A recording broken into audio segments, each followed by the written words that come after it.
Guys, we got some crazy stuff going on tonight. Gonna do a quick rundown of what we're going to be looking at. Brand new TSW Women's Faction title will be on the line in the very first match tonight. Hardcore title on the line. The men's television title will be on the line tonight. The rivalry match between Totes and Grunning continues. Kamikaze Von Doom will be in action tonight versus Max Finney. What's going on, Rowdy? Welcome to the stream. And Milkman. Can Recon take the next step? I'm going to tell you who's going to try to stop him is SCJumpman. United States title on the line tonight. World champion on the line. Robbo gets his chance tonight against GC Rock. And Rowdy will be stepping up. What is going on, Danny? Welcome to the stream. Deadeye Alliance Wrestling, what's going on? Yep, Season 3. For sure, I'm also behind, so no worries there. But let's get this thing going, guys.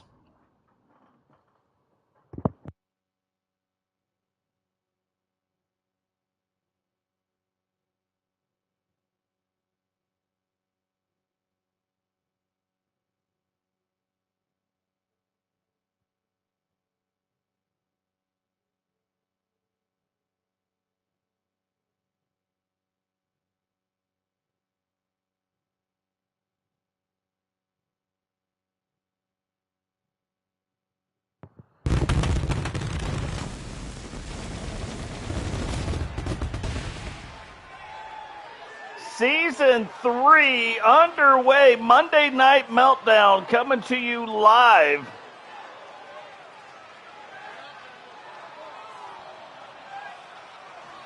From Baghdad, Iraq. Holy cow, we have come a long way there. I'll tell you a funny story about Totes My Goats. I was in the Battle of Baghdad. I was in a lot of battles, but Baghdad was one of them. So going back, much happier circumstances this time. Going to be putting the very first women's faction war title belt on the line tonight. Rowdy, you've had so many. I don't know, figured it'd be good for you to take on the Fiend. Can you stop the Fiend? GC Rock did not have a lot of luck going up against the Fiend.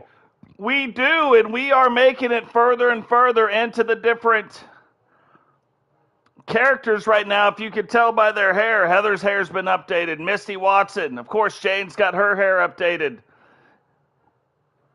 May Major's hair update. Oddly, and it's hard to tell, but Ozzy has also had her hair updated.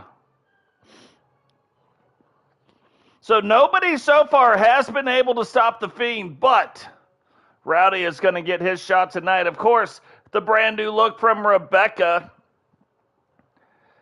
But yeah, we're going through, we're updating all the different looks, all the different hair. You will notice some different things on some different people. Heather's got her look updated. Misty has had her look updated.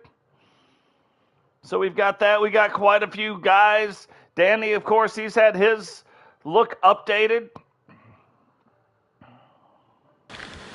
The longer we go, the more detailed we get. You guys know that from Season 1, so. And it looks like what's going to happen is we will have 22 episodes per season. That's what happened in Season 1. Oddly happened in Season 2. That wasn't the plan, but that is what happened, so. But right now, and I think, if I remember correctly, I think Penny&Ozzy will carry down these title belts, but this is the very first time they have been on the line. Remember, coming up, we have this show, we have the Thursday Night Outbreak, and then we have the pay-per-view event called Invasion, where we are going to be facing off against WWE superstars.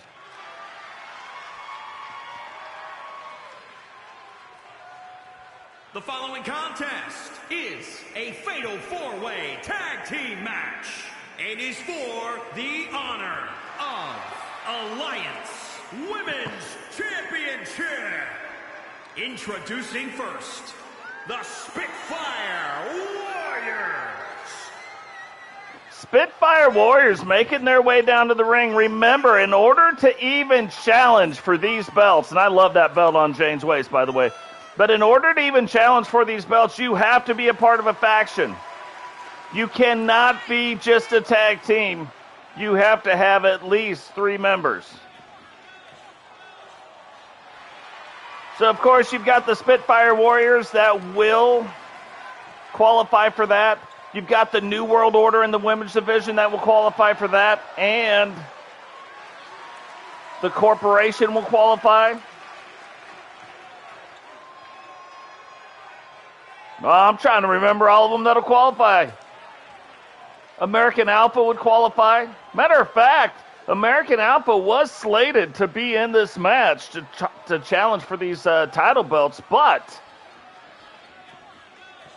didn't work out. Scheduling conflict.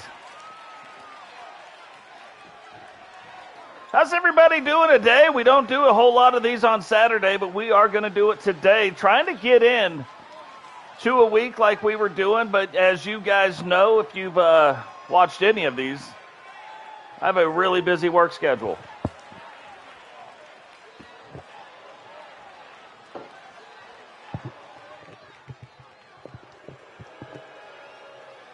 Jane, welcome to the stream.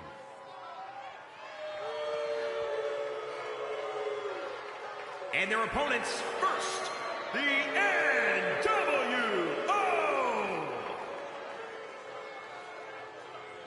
NWO and current Women's Intercontinental Champion making their way down to the ring. Brand new title belts on the line in this match. Who are going to walk away with them? And remember, in a faction war title match, whether it's the men's side or the women's side, all 8 competitors will be in the ring. Both people on the team has to be eliminated from the match. And whoever the last person standing is, that team will win. So when we watched this back last week on Thursday,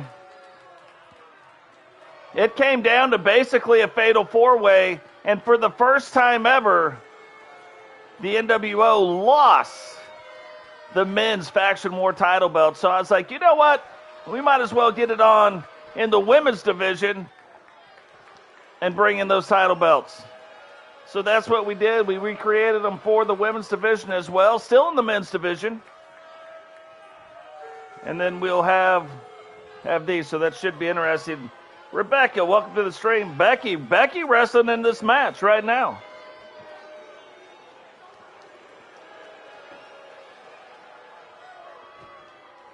But I'll give you an example. Right now, Phoenix and Mimi, they are a tag team. They are not a faction war title belts, right? So they couldn't step in the ring and fight for these belts.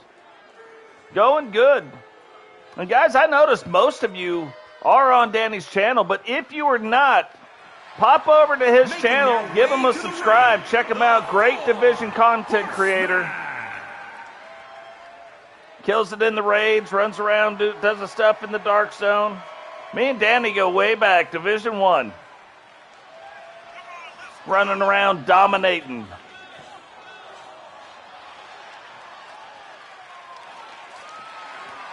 So 4 horsewomen making their way down to the ring also. They are also in this match, and the current TSW Women's World Tag Team Champions. Are they going to be the ones that win it tonight, or will it stay in the Corporation?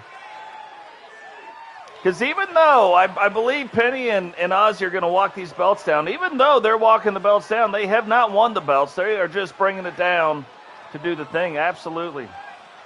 Absolutely. You say it, I say it too. I would not be where I'm at right now without Danny. We started out pretty much together.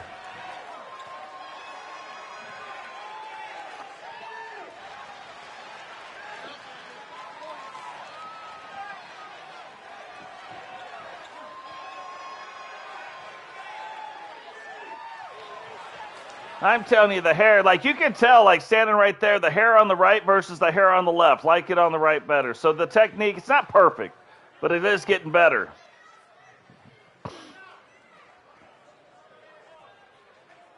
Sentinel also wrestling tonight, putting the United States Championship on the line. Penny, new entrance attire. Boy, that light is right on her, though. That is not like a glow that is happening. That is the light from this arena hitting her. It happens to a few of the wrestlers. One of them, see, you can already see, like now it's off. But Cecil, that's another one. For some reason on his entrance, that arena light gets onto him and stays there. Ozzy coming out in her pirate look. She likes to be a pirate, She be doing the pirate things. There be gold buried around the waist of these ladies. What is going on, McWayne? Welcome to the stream. Living the dream. Living the dream right now.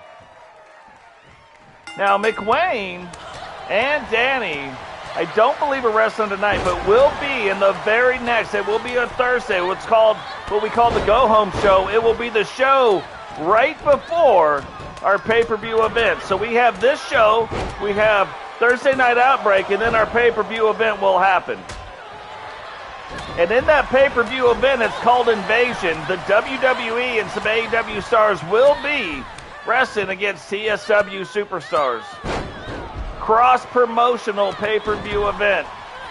Now, in any kind of matches that have 6 to 8 people in them, I'd say more than 4, I would not pay attention to what I'm talking about. If I'm talking about Ozzy and Jane in the ring, I'd be looking outside, maybe Rebecca and Penny, see what's going on out there. But right now, NWO, it seems like the NWO and the Four Horsewomen are kind of paired off. The Corporation and the Spitfire Warriors paired off. Who is going to bring home these title belts tonight? Brand new title belts on the line. Currently in the men's, they just lost. For the first time ever, the NWO lost the Faction War title belt. So, going for a pin on the outside of the ring, rolls up the leg. Not even a 1 count, and it usually takes a little bit. The ref is just going to stay. The ref's just going to stay out of position because there's 8 people. Jane now giving Ozzy the old what for. Ozzy back to her feet.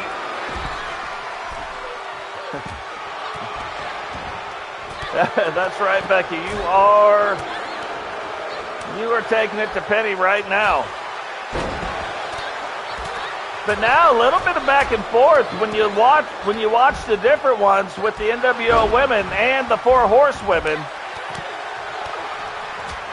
They have been going back and forth really well. Jane on the other side going back and forth. Oh, rolling up the leg. Thanks, Danny. Appreciate it, brother. Yeah, we do. I really want to run some Division I Dark Zone soon. Get maybe me, you, and Jane and run around, tear it up.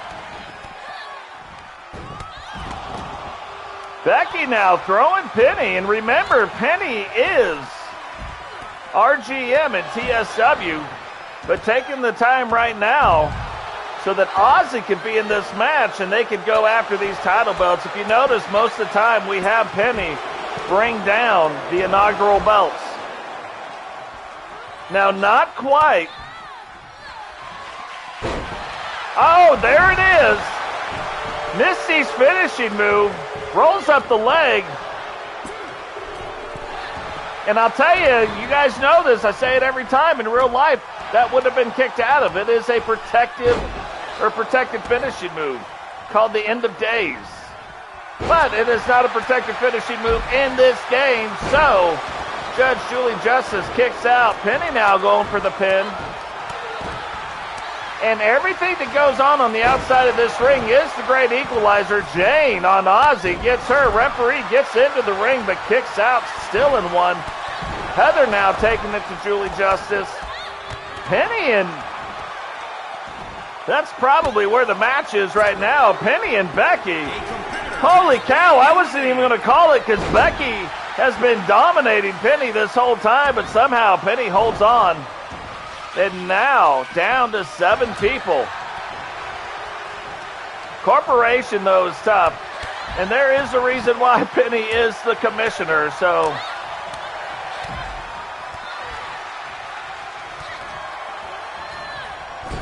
Witcher, what is going on? Welcome to the stream. Witcher not wrestling tonight, but had her brand new look revealed last time. I don't know, I like it. I wonder if Witcher likes her new look. Oh, big knee right to the head. Now, Ozzy rolls up the leg of Jane. Jane now eliminated. The Spitfire Warriors not going to win the inaugural women's faction war title belts. May&Justice rolling up the leg of the NWO. Well, sorry to hear that. We will keep you in our thoughts and prayers, Witcher, for sure. 1, 2, and 2.5. Now it looks like Penny. I thought that might have been Heather from the NWO, but she is on the inside. And they're kind of faced off 3v3 right now, not 2v2v2. So, it's one way to do it, but... And Penny still letting it fly against the head of the Horsemen, May Majors and Misty. Oh, that is Majors' finishing move. May now rolls up the leg.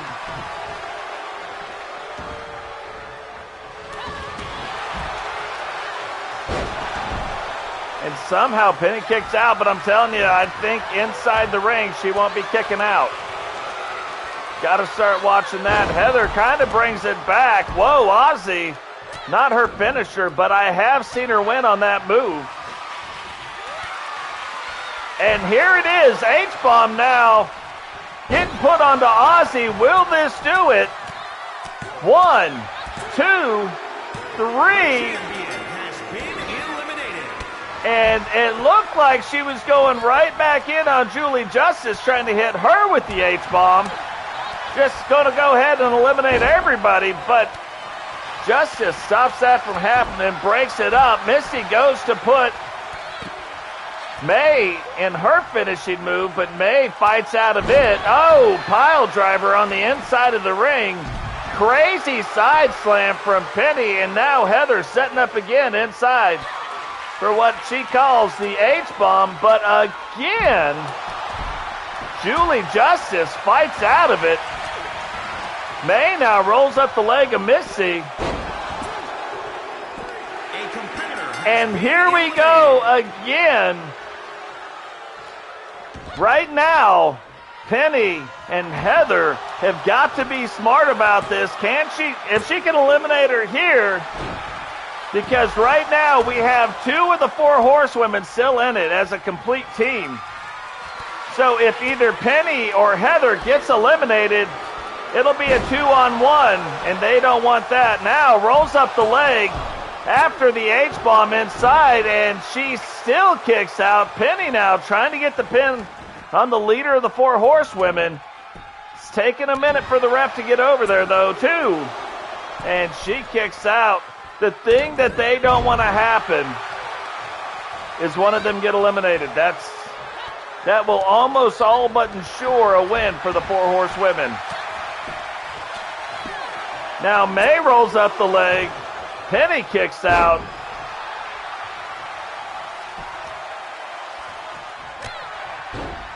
And Justice starting to take control inside the ring. Gets her up against the ropes.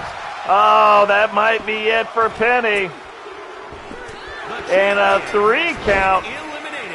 So now the thing that we talked about, it is now 2 of the 4 horsewomen versus 1 member of the NWO.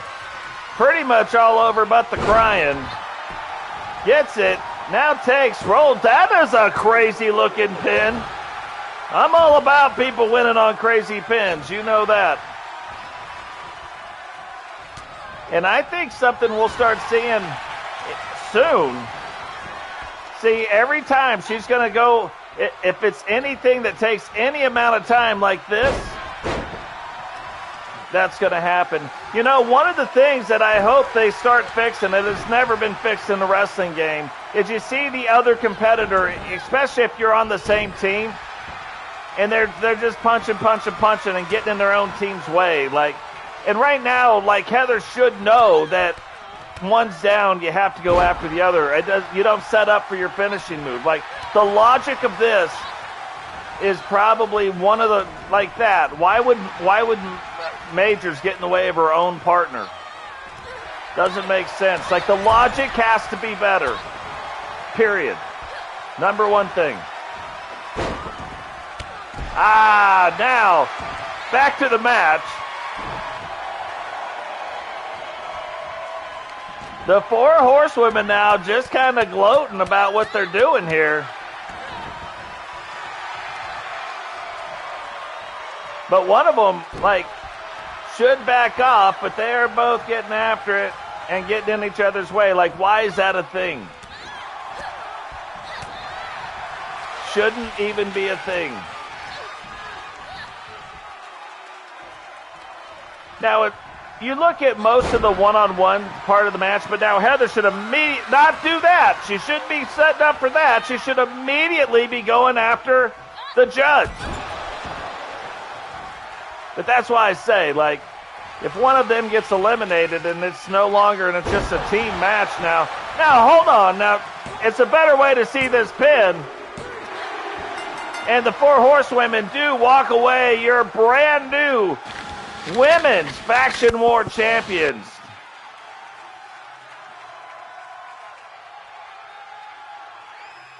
But on one-on-one matches, you don't really see it. The Four Horsemen.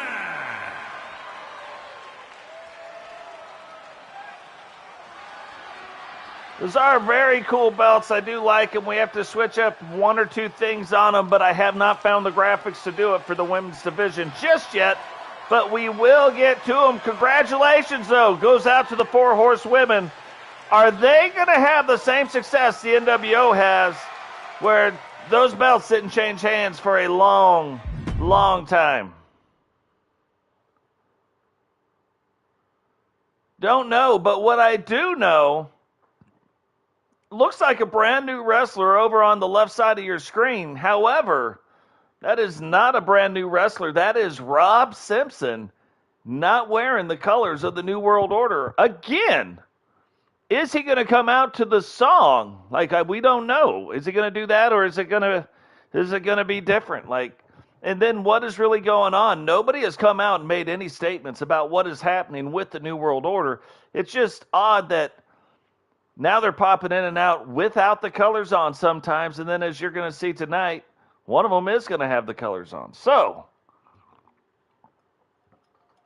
weird things, strange things are afoot at the Circle K as far as that goes. But TSW Hardcore Championship on the line. Remember, our champion is that English guy. Starting to see some success here in Season 3. The brand new look from Digital and Cross all stepping in to get a shot at that title.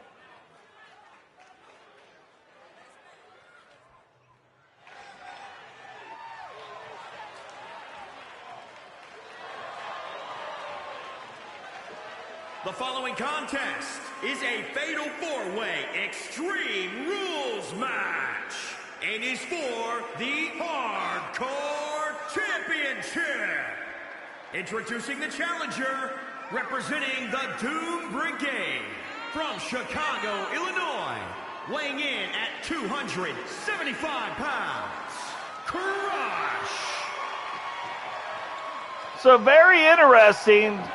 Doom Brigade still, they're another one, just like the NWO that we've heard maybe breaking up, but Doom still wearing their colors, still doing the thing. The only one who's not really wearing the colors, even though he is the leader, has been Kamikaze Von Doom, the leader of Doom, or so far, the leader of the Disciples of Doom, the DOD. Shout out to the DOD. Introducing the challenger, representing the corporation from parts unknown, weighing in at 351 pounds, the Engineer Dog. Digital Dog now making his way down to the ring, trying to prove that 3 heads are better than 1.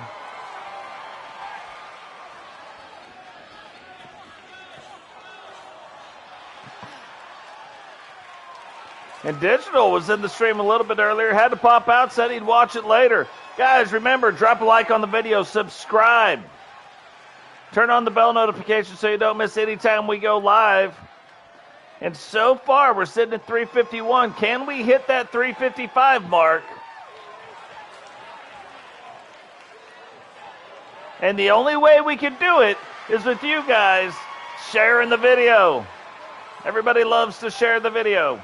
I don't know if people love to share it or not, but I know you guys do a great job sharing the videos. So that's what we have to do. Brand new look for Rob, though, and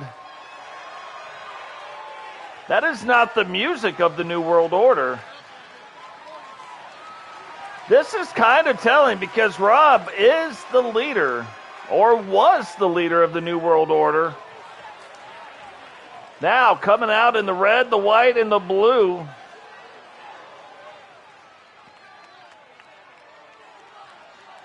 And introducing the challenger from Hubbard, Oregon, weighing in at 274 pounds, the Warden, Rob Simpson. So if you remember back, all the way back to Season 1, right around Episode 13, The Rise of the New World Order. The very next episode, Rob steps up, leader of the New World Order, and then starts enjoying a lot of success. I think won the heavyweight world title 3 times. Won multiple championships with the New World Order. Said he formed the New World Order or started pulling the New World Order together because he didn't think he was getting his shots. Then he got his shots, and now stepping away. Is he going to continue getting his shots, or what is being held? What is being held? What is in Rob's future? That's what we got to find out.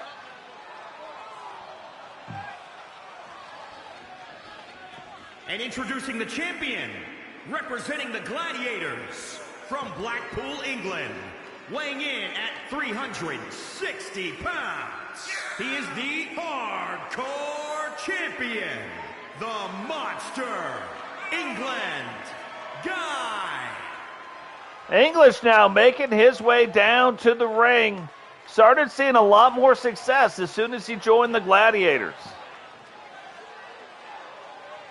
Really didn't have a lot of success in Season 1 or Season 2. And then when Clay Phillips hit the scene, formed the Gladiators. Kyle joined the Gladiators. English joined the Gladiators. Now they are the original 3 Gladiators. Will we see more people added to their ranks? Or is that it? Don't know, but what we do know, hardcore title on the line. Hardcore match in a hardcore elimination match. 3 people have to either tag, tap out, submit, or leave on their back. Last man standing will be our hardcore champion. So a couple of bigger guys, like all of them bigger, but a couple like more of the super heavyweights and then 2 heavyweights. So it's funny that the super heavyweights have faced off against each other and the heavyweights are facing off against each other. So we'll keep an eye on that. We'll see how that works out, see how that goes. You were this close, McWayne. Like, and maybe it happens in the future, but this close. You are a part of a faction. We haven't really revealed the faction yet. We've seen all the wrestlers in it. We just haven't exactly let it be known.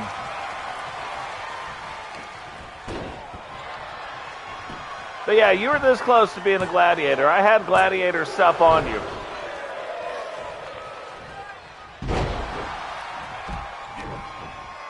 And who knows what the future holds? We don't know. Now, when you look at some of the things, and I told you the personalities of the wrestlers are going to be different. One of the things that I've noticed so far is typically you would think Digital is no nonsense.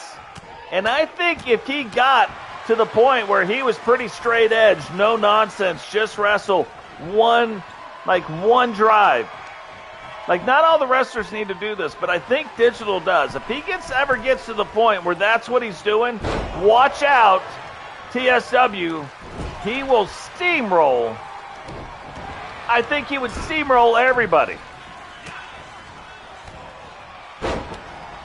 If he could, like, I don't know what you would call it, like, controlled aggression. Don't worry about the crowd. There it is. C4 by Rob. 2. Man, almost ended English's night quick. And Cross another one who can end your night quick.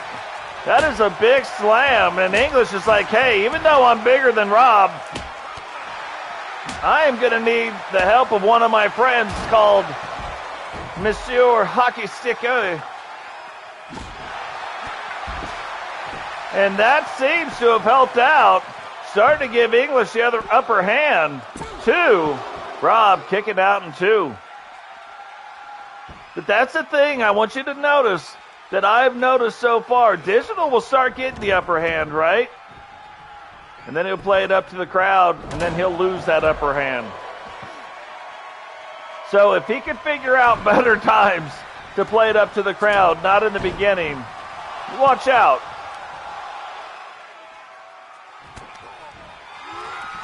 Oh, English now.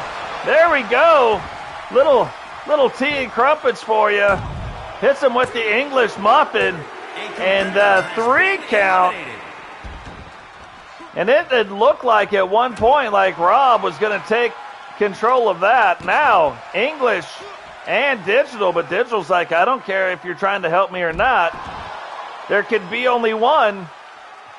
And now he's getting back after English. And this might be one of those things where maybe English and Digital team up. Referee gets in the way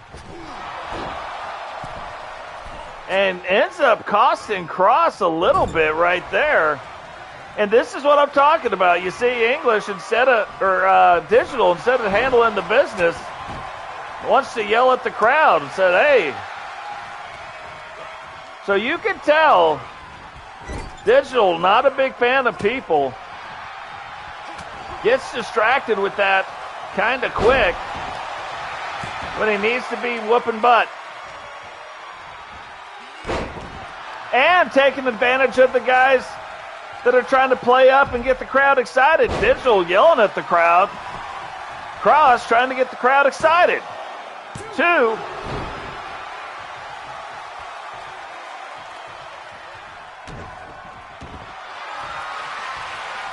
But yeah, if they want to be the champion, like, you got to stop worrying about the crowd right now and get back to butt whooping.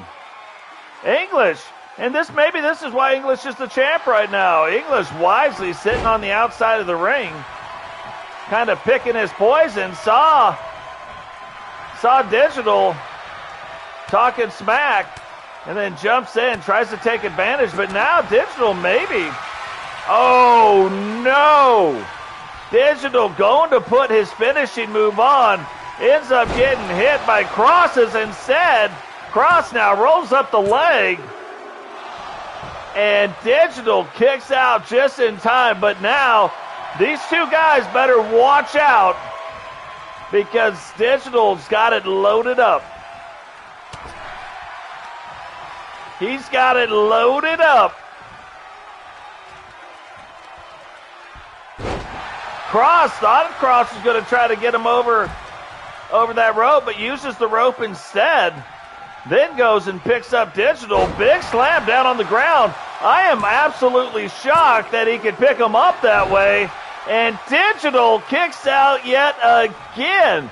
Now, maybe adding the mechanical part to his hands on the offseason, adding that extra knee in there, making that a little more mechanical. Maybe that's what's helping him out right now. Cross, though, has him in a really weird submission hold. But as part of that hold is one of his mechanical arms. And Digital, yeah, does not tap out. It would be hard to get him to tap out on an arm.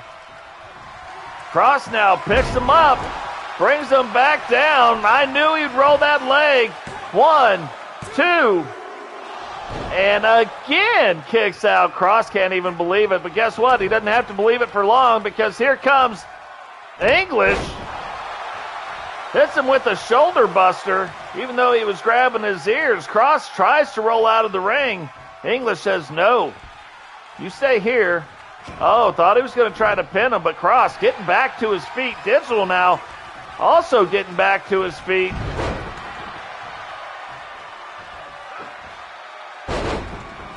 And Digital, I think, is trying to make sure it works still. He's like, okay, all systems are go.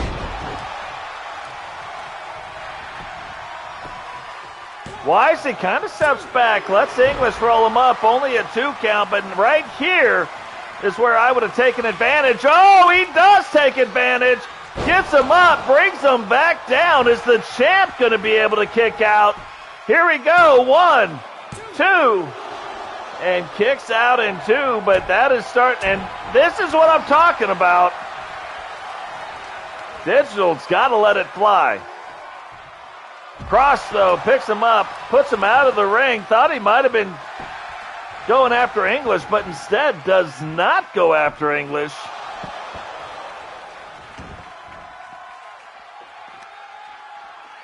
And goes out. Both of them going after Dog. I think they're starting to see some of the potential Digital's got. Oh, that just sounded like bones got broken on that slam. And I would say Digital wisely, that's who I would go after right now. I would get the champ eliminated, but I don't think, again, lucky, very lucky Cross was not trying to get after him because he did not see it. And here we go, double team onto Digital. English like, we got to get this guy out now. Rolls him up, 1, 2, 3. Whoa! Digital yet again kicks out. Almost like a man possessed. And it could only last for so long. Cross. Now he's picked up enough people where I was waiting for the time where his back started to give out, and that has started to happen. Is that going to play a factor in this match or not? 2. And 2.5.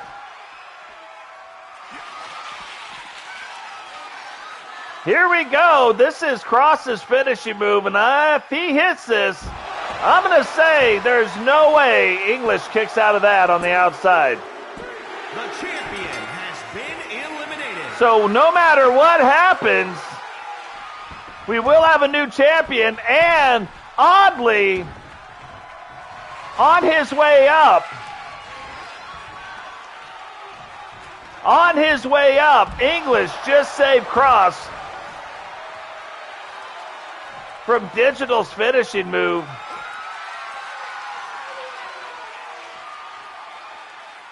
And now Cross has Digital up, back down on the outside, and there's no way Digital kicks out of that either. Like, too many finishing moves have been done, and then to have that move is a devastating move. So brand new TSW. New hardcore champion, Crush. Brand new TSW hardcore champion. Very hard-fought match. And you look, he ends up putting out both super heavyweights in that match to bring home that title and bring that title to Doom, possibly.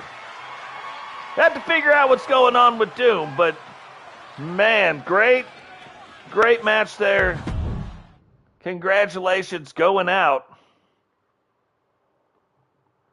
to Cross. Now, men's television title on the line. Again, brand new stuff. Jace, when we go back and we look at all the stuff, like we look at all the past stuff, Jace has not got to a place. He's had some small successes, but they've come in very short spurts. With the new additions, with the new way and the new stuff that is going on, this is one of the more interesting wrestlers. Jace also goes to Totes goes part of the Grinders. We've already seen it starting to affect Recon Delta. We're now Recon Delta starting to see success again. Is Jace going to start seeing that success? And will that success start tonight with the World Television title?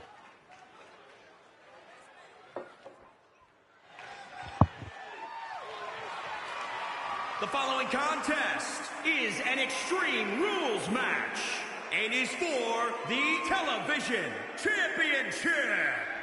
Introducing the challenger, representing the Grinders from Huntsville, Alabama, weighing in at 269 pounds, the Outlaw, Wagner. Jace Wagner making his way down to the ring. We know Jace no longer a part of the New World Order. That isn't even the music that's playing. As we know, he's a part of the Grinders. The only way to get into the Grinders, and you won't be there forever, is to go ask Totes for some help. Maybe it works, maybe it doesn't. We don't even know. Like, maybe nobody after this, they might not even want to ask Totes for any more help. But so far, looks like it might be helping a little bit. And introducing the champion from Bray, County Wicklow, Ireland, weighing in at 242 pounds. He is the television champion, the Gladiator, Kedri. Kedri, probably one of the most, since I started doing this statting, underrated TSW wrestlers we have. Hit a rough patch when we made him initially in the game with the face paint, but since he's taken off the face paint, has seen a lot of success, has racked up a lot of wins. So if Jace can win tonight, that would really go a long way of saying, is he going to get onto the right track or not? I would put, like, especially right now, as hot as Kedri's been, it wouldn't be just a normal win. I think we would call that a statement win.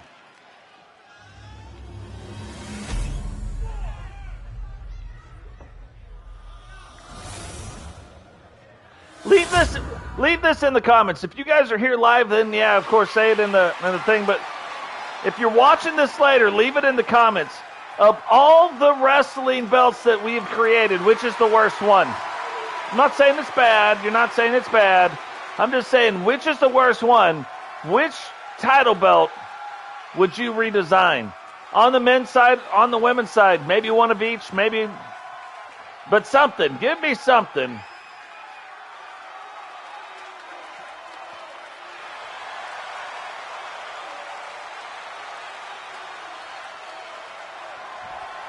I think they all look good, don't get me wrong, and I'll believe that you think they all look good, but which one would you maybe give a little more love to? Look at that move off the second rope. Thought he was going to give him a crossbody, but jumps over the top, grabs him, and then puts him into a reverse DDT. Goes for the knee. And that is one of those moves that is an owie. Jace, though, he has got some punches that if he starts connected with them, will probably knock your teeth out.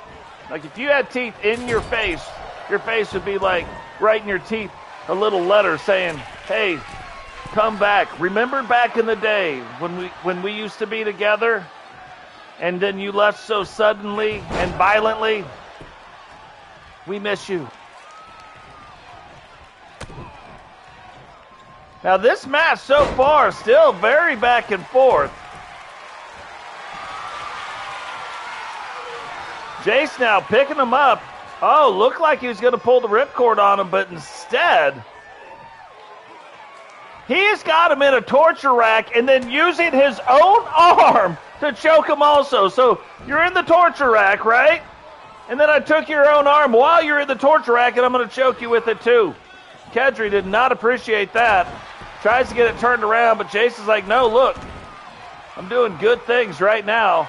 I don't know if this is a hardcore match, but we're about to find out. Well, the referee's watching it, and he's not stopping it, so must be like anything goes kind of a match. Maybe it's a no-holds-barred match.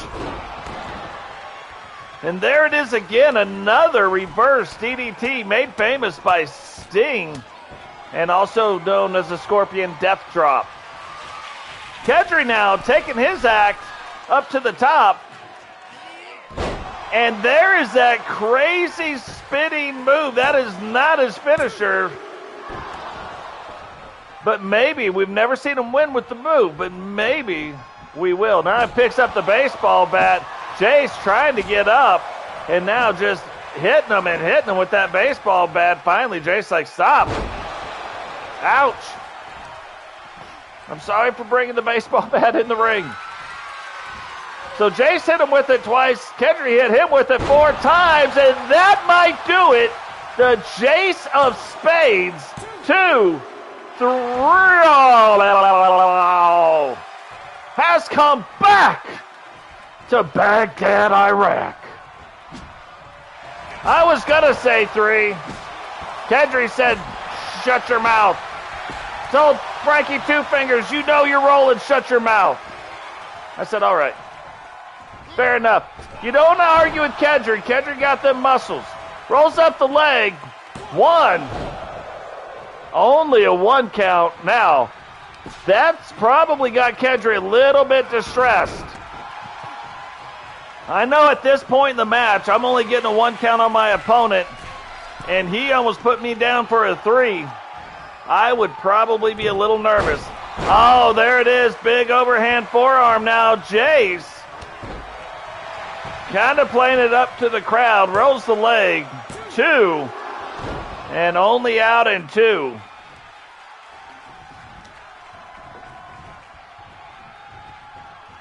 Yeah, the Irish car bomb. Heck yeah. Jay swinging, missing that, but now hits this. Takes him to the outside of the ring. I also like the back of Jason's shirt. And a slam now. Tries to punt the ball on 4th down. Gets it. Kedri in a bad way, though. Trying to get things turned around. Knife edge chop finally takes out the knee. If you can't beat him, join him. And then a join him kind of a move. Reaches underneath. Gets out a kendo stick.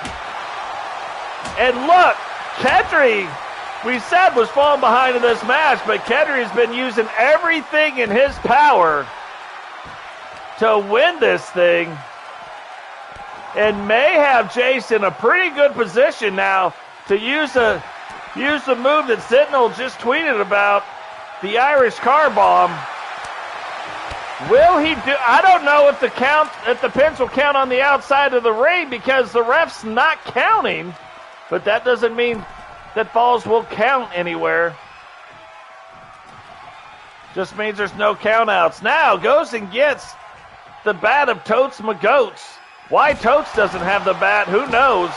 But the referee, normally if the pin would count on the outside of the ring, he would be out there with them, and he is not. What was that?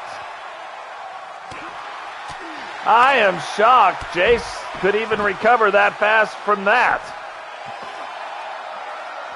Another thing I would really like to see in 2K23 is the wrestlers take it up and actually go in the back if they're not being counted out. That would be cool. But Kedri has been the aggressor, has taken everything that Jace has given him, and Pele kicks him, but I don't see him going for a pin.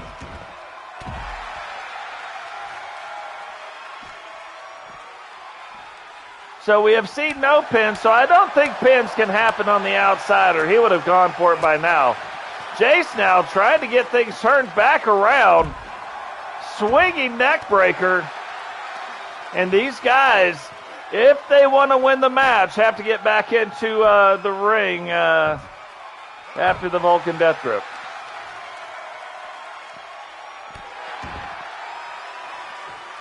Vulcan Death Grip. Never worked. I've never seen it work. But another swinging neck breaker. And this is almost just devolved into just a straight brawl. Like, I don't even know if either one of them care about the title belt anymore. Because they're just on the outside whooping it.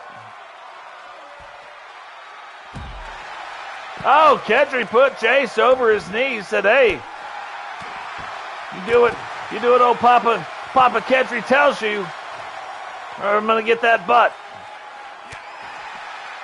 Jace now swinging for the fences. And swinging neck breaker it is. Now, we've seen this earlier where he used his own arm to choke himself.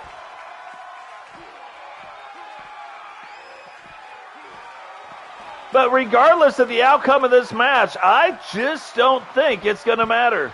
What is going on, Grunning? Welcome to the stream. I'm a little late on that, I know. You and Totes getting it on tonight again. Totes up on you 2-0.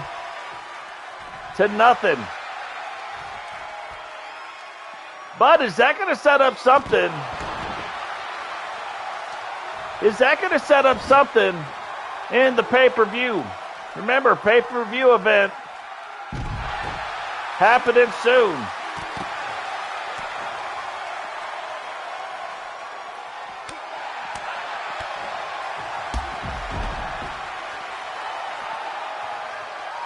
Now, this is the only thing. Sometimes these guys just get stuck.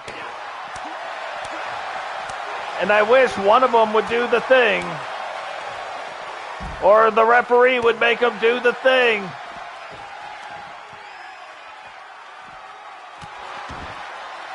But they are not. They're just fighting. I almost think whoever gets in the ring and puts the first person to put somebody down after what's going on outside the ring wins.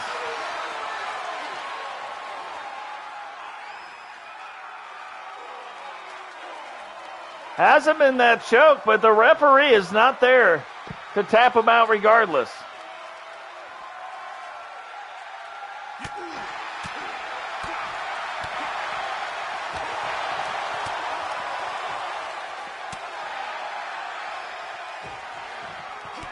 You know, they fight their way, they get closer to the ring, and then they just don't do it. So, guess what they get to do? Guess what happens? Hold on, let's just see. Let's see if the threat of me doing it was enough. I don't think they're ever going to get back in the ring. Okay, whatever. Let's see. Controller assignment. We're going to, because you're on top. Yeah, whatever, match ratings.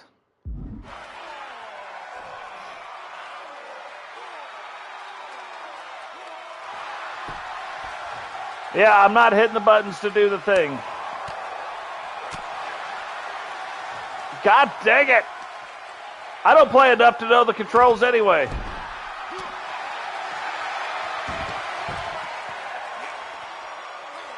Would you knock it off? Kedri, get in the ring. Let me get in the ring. Ah. Kedri, though, just throw him in the ring. Throw him in the ring. Throw him in the ring. Ah. Would you throw him in the ring?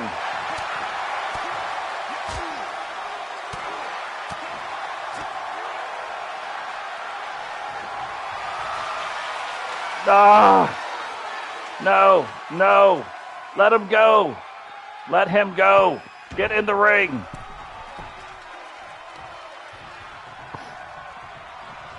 You back up to your corner.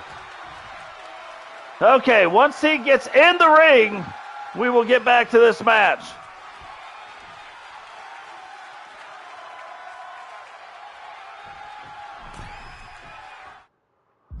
And here we go. Back to the match at hand.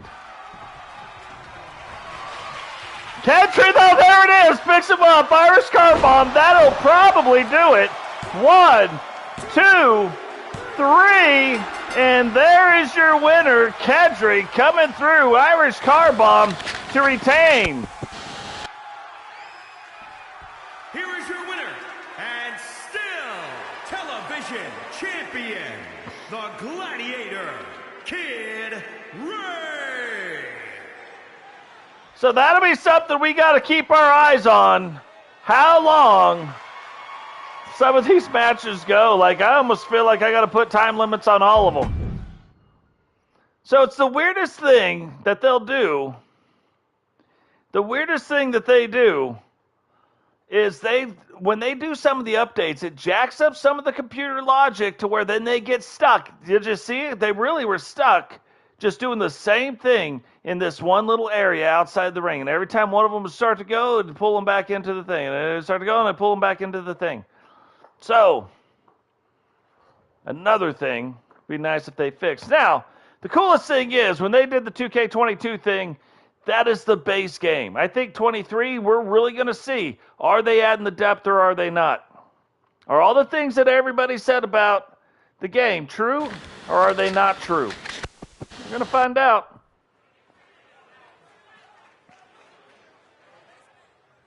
Now, these guys have been going after it really in a crazy rivalry. Totes, so far, has gotten the best. Contest is a submission match. Making his way to the ring from your darkest fears. Weighing in at 375 pounds, the Hammer. Don't you buy into this being a submission match, because as we saw last time, I wasn't even aware of that. As we saw last time, it wasn't a submission that won. Totes pinned Grunning in a submission match. Should have never been allowed to happen. Do we have the same referees, or do we have different referees this time? Because if it's the same guy, he counts everything. Matter of fact, that referee even counted a pinfall on a manager. So I'm not buying into this as a submission match. We'll see.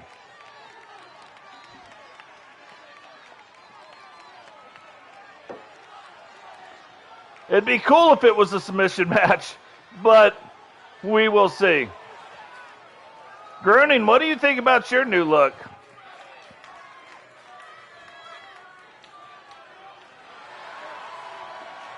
And his opponent, representing the Grinders, from Huntsville, Alabama, weighing in at 275 pounds, the undisputed Universal Champion, the Reaper.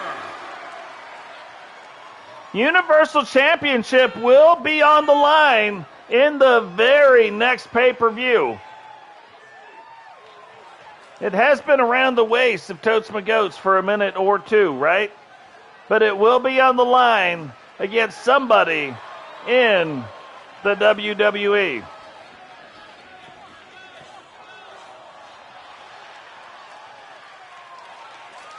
Now remember, that title belt is the title belt that makes between all the promotions. We don't really fight for the title belt inside the promotions too much. We've done it one time, but it's really for outside of the promotion fighting. But so far, Totes up 2-0 on Grunning. Is that going to change right now in this, what they're calling a submission match? But not convinced. You don't have Frankie Two Fingers convinced it's a submission match. Diving headbutt off the top rope. Again, that move made famous by Chris Benoit. Dangerous move. We saw Totes do it off the top rope to the outside of the ring. And the very last time that him and Recon Delta were wrestling.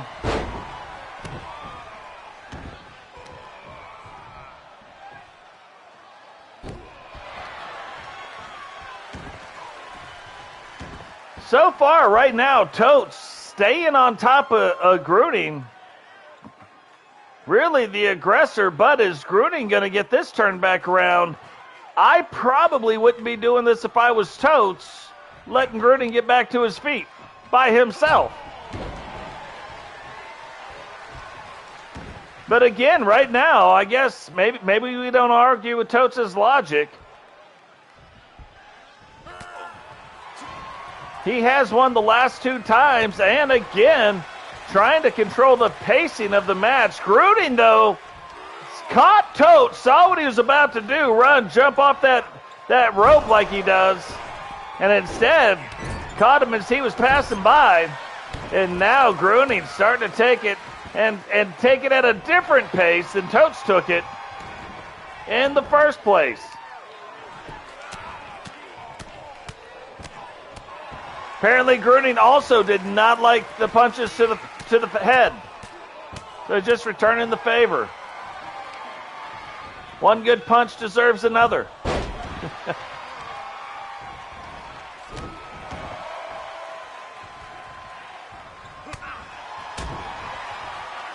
Now Totes trying to let it fly. Big headbutt knocks Grunning back off of his feet. Now Totes back up on top of Grunning, delivering the overhead punches. Brings him into the center of the ring, but didn't go for the pin. This might be a submission match, which is interesting.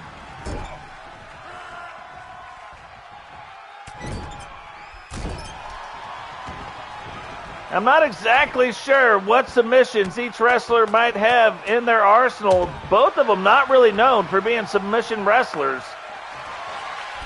Totes now taking it up top.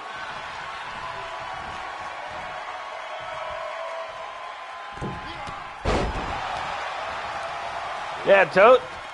I don't put it past Totes to be paying wrestlers or paying referees. I told you, Totes like a hired gun. Totes goes for the big boot. Grunning kind of sidesteps that big boot, hits him with the shoulder block now, picks him up, choke throws him, brings him back to the middle of the ring. Not pinning him. So that's the thing that makes me wonder. So yeah, that's great that this is a submission match, but do they have submissions? We haven't seen either one of them use a submission yet. Big leg drop right onto Totes, almost Hogan-esque. Then boots being delivered, another big leg drop. Grunning now letting the crowd know, hey, you're number one.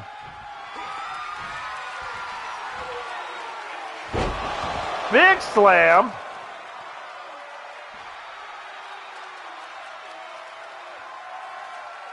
And no submission move. Referees looking around like, what are these guys doing?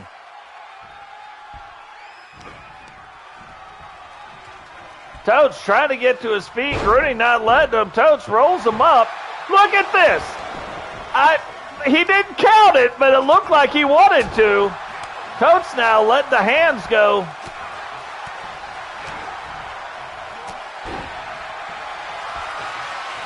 Finally, our very first submission hold in the match. So we know Totes has one.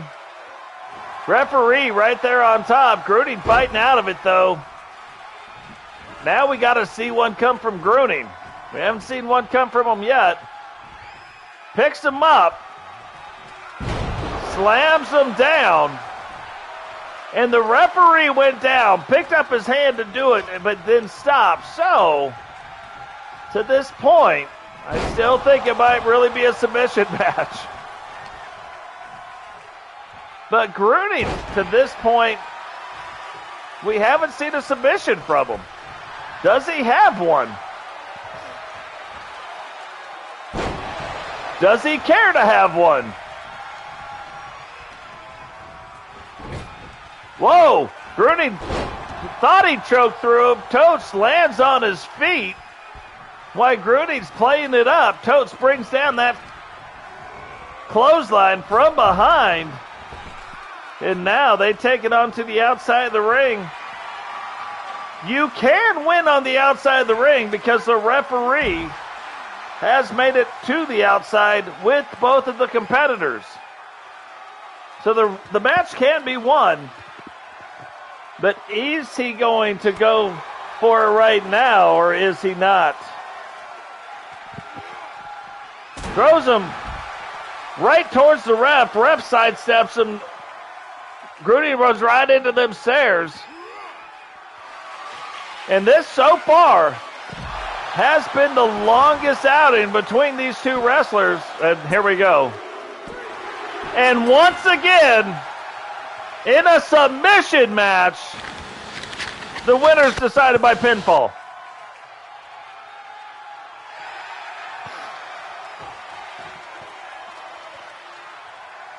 Oh, but I tell you what Totes doesn't see. Oh, yeah, he does. He sees Grunning right there. Sends Grunning to the outside. Grunning thought he was going to get up behind Totes. And Totes feels like he won twice. So that is now 3 times to no times that Totes has won the match between now. Is that what's going to end it? Is it going to be over? Because the computer, just so you know, sets up the rivalry matches. I just let him go.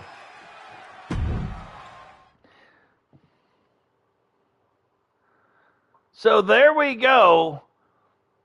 3-0 right now.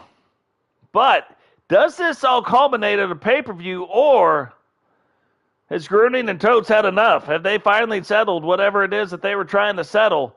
Not sure about that, but there is now a triple threat match between Max, Milkman, and Kamikaze Von Doom.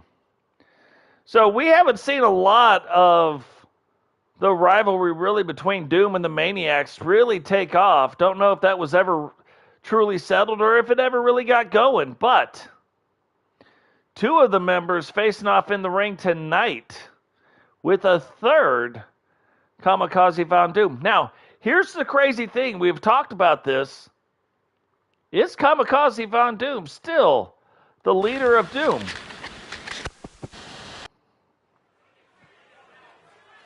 He's wrestling against one of them tonight, or is he?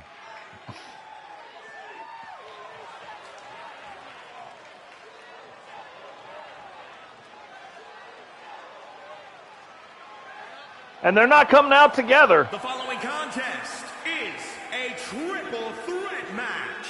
Making his way to the ring, representing the Doom Brigade from Wolverhampton, England. Weighing in at 275 pounds, the Machine, Max. Max making his way down to the ring. Max at one point really thought he was going to get a much bigger world title push. But I think he was injured, and that kind of set him back a little bit. So is he going to get that back on track, and does that track start tonight? Not really sure. A lot of things going on in this match right now. Is KVD still the leader of Doom? Is Max the leader? Who's the leader of Doom? We don't even know. Because the odd thing is we have 2 members of Doom going to be in the same ring together, not necessarily on the same side. And his opponents, first, representing the Doom Brigade from New York, weighing in at 215 pounds, Kobayashi Van Doom. So Kamikaze Von Doom, like the announcer just announced that, yeah, he is still a part of the Doom Brigade. But again, how true is that? Are we just not privy to some of the information? Has he left Doom, or Or is this just how Doom rolls? They're like, hey, we got to get after these maniacs, even if we have to get after each other a little bit. Not exactly sure. Now, I am liking KVD's new look.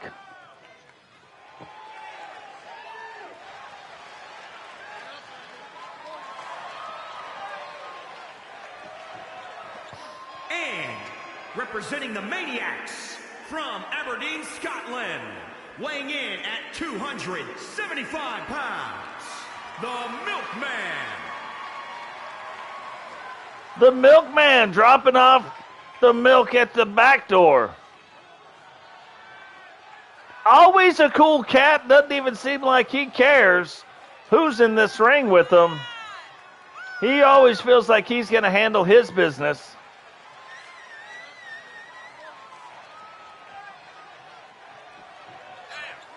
And he just nonchalantly is like, yeah, I see there's two of you. You guys both, yeah, you're in Doom, whatever. I'm going to get in here and get to whooping.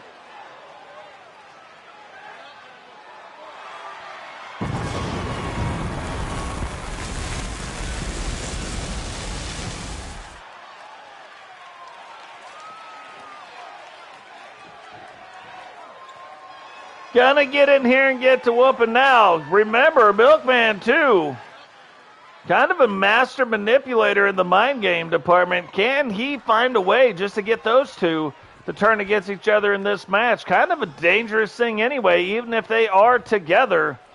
Still, look, immediately, it's almost like they didn't trust each other, and Milk's like, yep, let me just stand over here. KVD, though, instead of pressing the assault against Max, backs off and then goes after Milkman.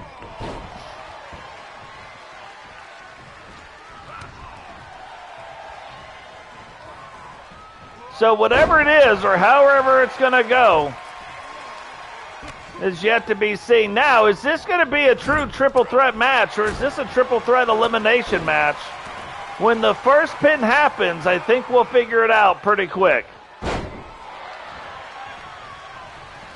Now, KVD gives up a lot of size to both of these guys. What is he going to be able to do in this match to kind of counteract the lack of size he has? So far, not becoming a factor size at all. So, and really, Max and KVD, minus just the beginning, haven't really got after it too much. Max now taking KVD, trying to put him in a corner. KVD says nobody puts him in a corner. And whips Max into the corner, but then immediately back after Milkman, throws them both in the corner, and then uses Milk against Max. So I guess technically KVD could say, yeah, but I didn't lay that one on you. That was all Milkman. But he did lay the elbow off him from the second rope. Now rolls the leg. 1, 2, and only a 2 count now. That didn't help us determine if this was an elimination match or not, but this will. And it is an elimination match because Milk just sat there and watched it happen. If it was a true triple threat, Milk would have been trying to break that up. But now Milk, again, cool cat, just waiting, picking his spots, and powerbombing KVD out to the outside. Leaves Max alone on the inside, rolls up the leg. Referee not exactly expecting it. And not even a 1 count.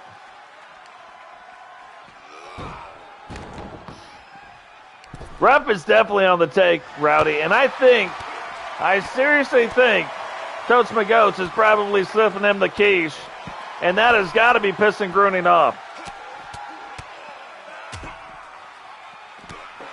Totes McGoats, you're Universal Champion. I don't think you got there by being a dummy or by not having some money.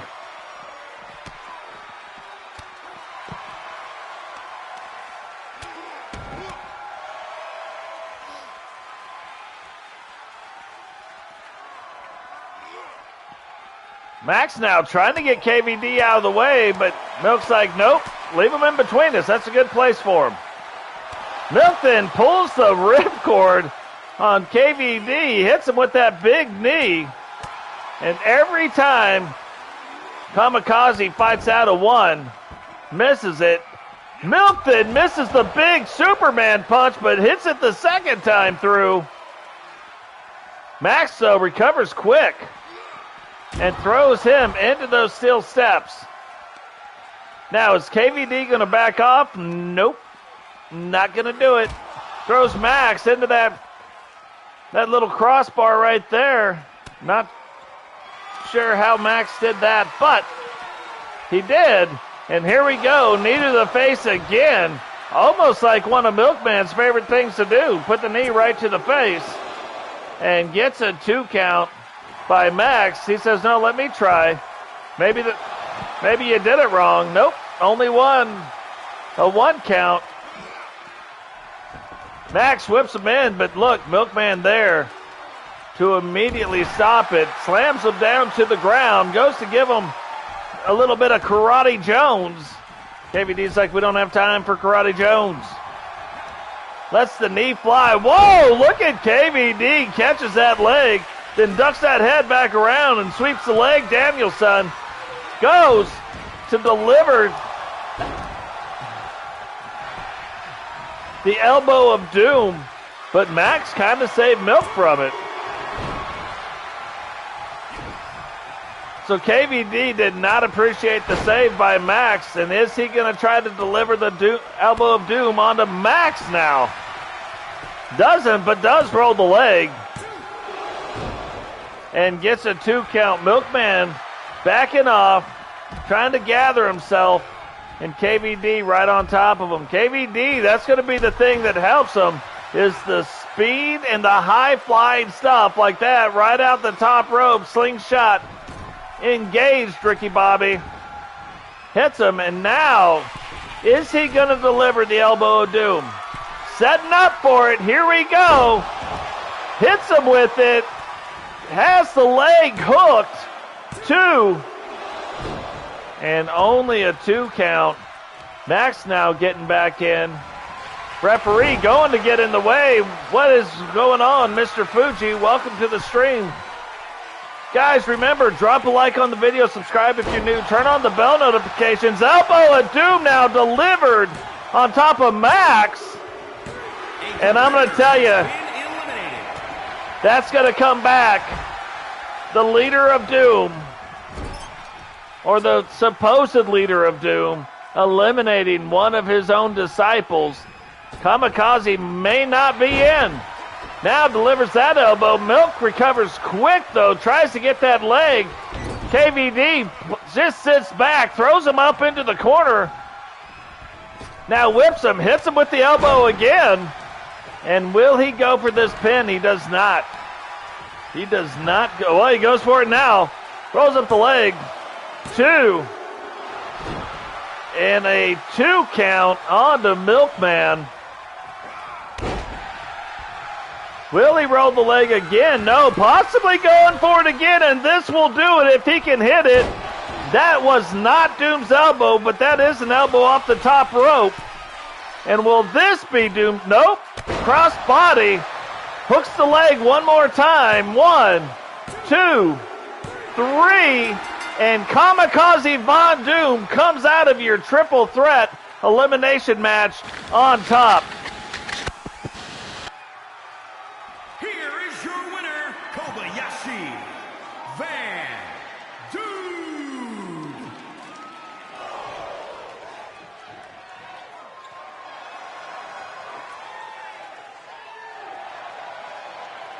Look at that sequence there. Freaky! Kamikaze Van Doom, your winner. But now, what does this mean for Doom? Or what does it mean for Kamikaze? So here we go. No holds barred match. Recon Delta taking on SCJumpman. SCJumpman says, that's great. You went to the grinders. Oh, you're going to get things back on track. I don't believe it. Matter of fact, I don't believe it so much. I'm going to call you out to the squared circle and prove it. So a match has been set now between Recon Delta and SCJumpman. But like I was saying before, guys, drop a like on the video, subscribe if you're new, turn on the bell notification so you don't miss any time we go live. Share the video. We are the only ones, I believe, that do it this way. We do not control the wrestlers, but we create all of them, all the title belts, all the arenas. We let the wrestlers control themselves. I watch it along with you. I turn off the commentary, and I am the commentator, Frankie Two Fingers. Nobody else on YouTube does it quite like we do. So I told you, SCJumpman wanted a piece of Recon Delta. Wants it so bad, in fact, he's got to get it before the match even starts. So Recon recovers now. Big body slam, and they have not even made it down the ramp, but the ref's like, okay, if this is where you want to start it, this is where we're going to start it.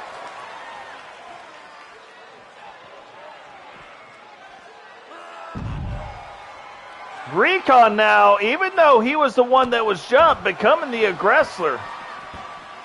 Getting all kinds of pumped up. Are they going to make it back into the ring? We saw last week in Thursday Outbreak, our very first match that never made it into the ring. Will this be match number 2? It could be. Rolls the leg. Not even a 1 count, though. Recon's like, okay. Recon still hasn't made it out of his entrance attire. Still has his jackets on. Whoa, tried to go for the slam. SCJumpman gets that reversed back around. And now slams him down to the ground now. Stretching out the hamstring of Recon and just delivering some punishment to the arm.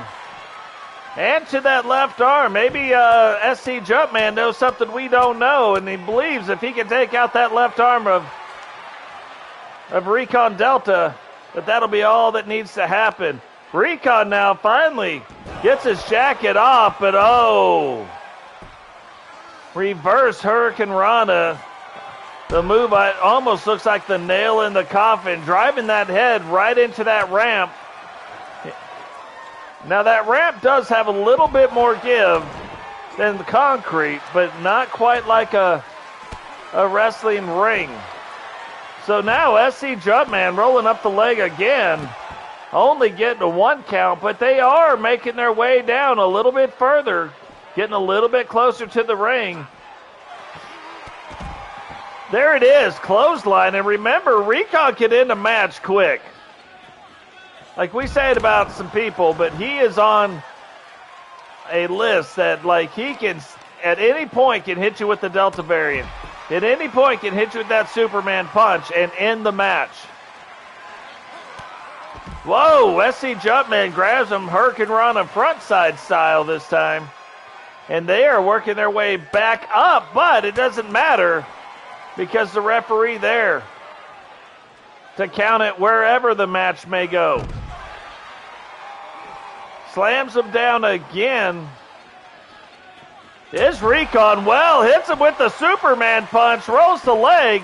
1, 2, and a 2.5 count. Now you gotta know something that follows that Superman punch, typically really close, is the Delta variant. That Delta variant will put you down, and it'll put you down for the count.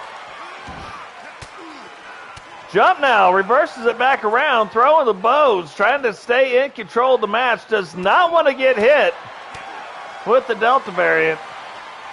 Not many people do. But that's exactly what happens. Gets hit with the Delta, rolls the leg. 2, 3, and Recon Delta, even though he gets jumped and the match never makes it to the ring, ends up coming out the winner.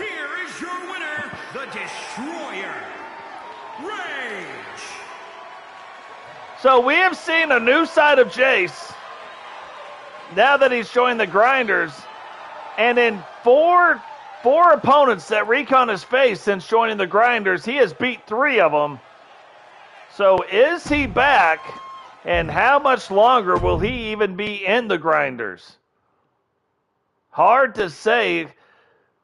But what's kind of easy to say is right now, Sentinel will put the United States Championship on the line against Kempty Watson of the Hit Squad. So, we've seen Kempty in a lot of tag team matches, have not seen him in many since Season 1. In Season 1, he was in a lot of singles matches. Season 2, a lot of tag matches. And now, in Season 3, getting to see him in his first singles match of the season. What's funny, though, is him and Cecil had just lost the Faction War title belts in the last episode. So, is this going to be a new thing now for Kempty moving forward? Maybe a little bit more singles action going on. Quite the entrance, though. Comes flying through the smoke. And probably would like nothing more than to get his hands on that United States title belt. If you look at the colors of him, it is red, white, and blue.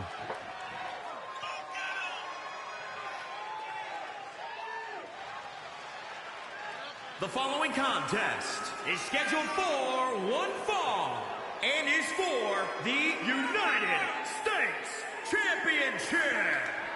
Introducing the challenger, representing the NWO from Austin, Texas, weighing in at 228 pounds, Ken Watson. So the announcer's still announcing the NWO, although no members on the men's side of the NWO have been wearing the colors. So something we'll continue to monitor and continue to keep our eyes on. We know the NWO is going strong on the women's division, but it doesn't appear like it's even happening in the men's division right now.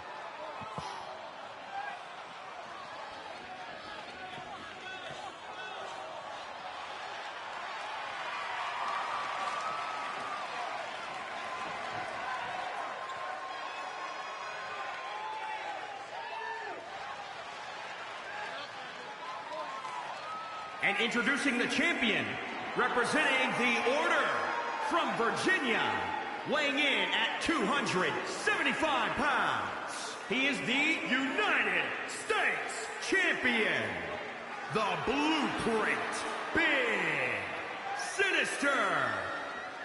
Sentinel now making his way down to the ring. Sentinel also holds the Hunter's title belt, the only multiple-time champion, but a 3-time champion of the Hunter title, and has seen success in the United States division. Obviously, your United States champion. Can he hold on to that title belt tonight, or will Kempty of the Hit Squad be bringing home that gold? And if he does, is that gold technically going towards the NWO? Or is the NWO on the men's side no longer? We don't know that.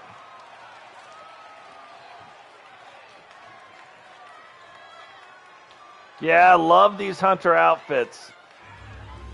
Again, we were gonna face off for the Hunter title belt tonight. See if we could add one more, or if the Hunters would retain their own title belt. But thought this would be an interesting match. So here we are.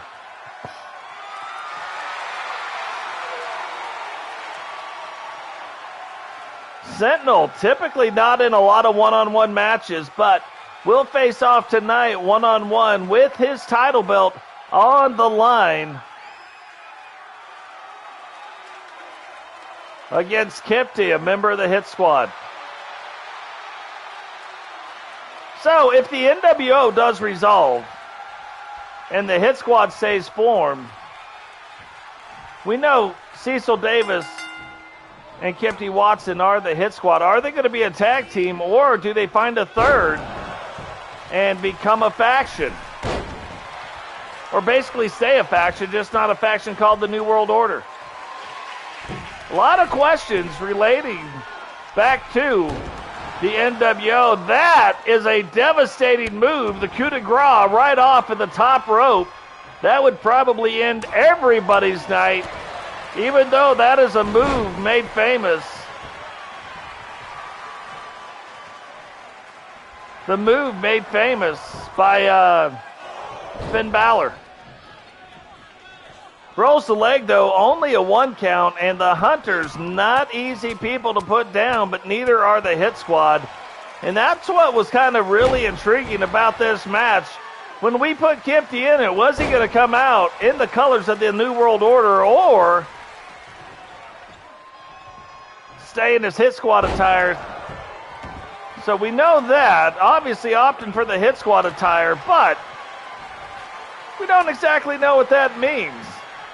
Sentinel trying to stay on the offense. Kempty, though, getting it. Reverse back around, jumping DDT. And Kempty, one of those wrestlers who will let it fly. Light heavyweight, but will let it fly off that top rope. And in a variety of different ways. That is his finishing move. And that is a quick way to win a title belt.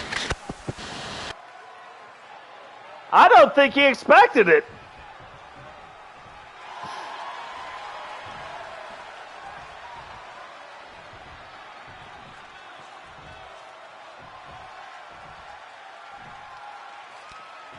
This could also be a thing where Sentinel was like, look, I just wanted to prove to you I could win the United States title belt, but Hunters have business right now, and that's the business I want to focus on. And basically gave a little torch pass to Kempty. But the thing that we don't know is what they said while shaking hands. Maybe what happened was he was like, look, you got me fair and square. Why don't you come try to take my Hunter belt from me? Or maybe he was like, hey, I don't need that belt right now. You keep it warm. I'll be back.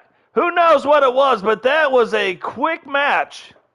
Kempty coming out, your brand new TSW United States Heavyweight Champion. Now, just lost the Intercontinental belt. Computer set this match up. And I was like, I didn't want it to happen, but makes sense. We have a former world champion in Father Time. We have a former 3-time world champion in GC Rock. We have the guy who tied the longest Intercontinental title streak and the leader of the Horsemen. GC Rock, the leader of the corporation. Father Time, also the leader of a new group, a new faction. Yeah, legendary figures. Superhero-like figures. But Father Time, the leader of a faction, and then, of course, Dragonov, who has defended the world title 2 times. He has really been a fighting champion. Can he defend it tonight against all this other world caliber class talent all in the same ring? The following contest is a fatal 4-way match and is for the World Championship. Introducing the challenger, representing the corporation from Manchester, England, weighing in at 311 pounds, GC Rock. Yeah, I would never mow the yard again before a title defense. Eagle's like, I'm not defending a title right now. So Eagle's like, I'll mow the yard.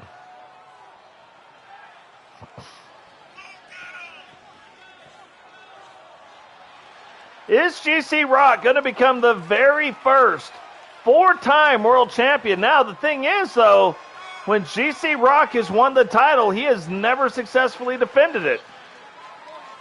Does that change if he wins the title? Father Time, one of the few who has ever defended the title once, but could not defend it twice.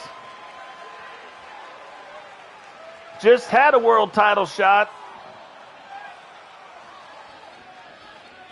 And then Dragonov fending off multiple Money in the Bank challenges. Currently, no Money in the Bank winner. Nobody holding the briefcase. Might be something we see at the very next pay-per-view event where we name one. And introducing the challenger, representing the Four Horsemen from Wolverhampton, England, weighing in at 241 pounds, Robbo.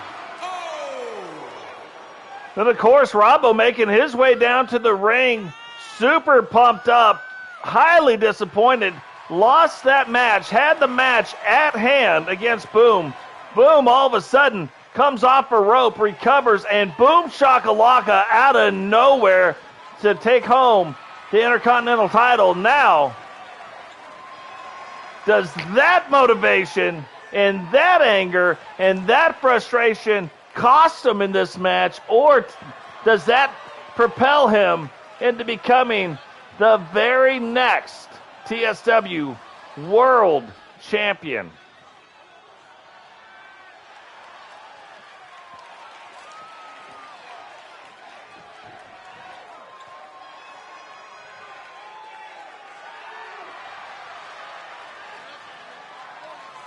And introducing the challenger, representing the Authority from another time, weighing in at 216 pounds, the Anomaly, Daddy T.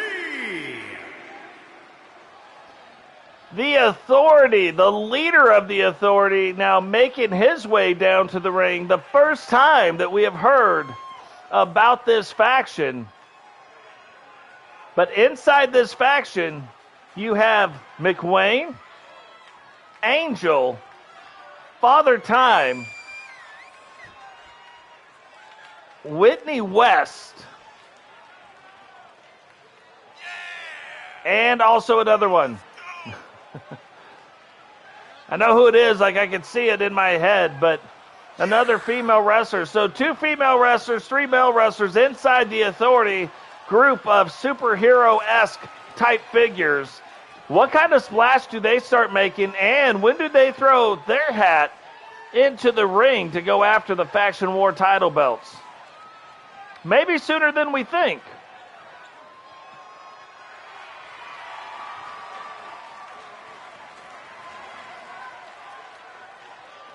And does their reign of domination start tonight? Can Father Time bring home a world title belt to their faction tonight?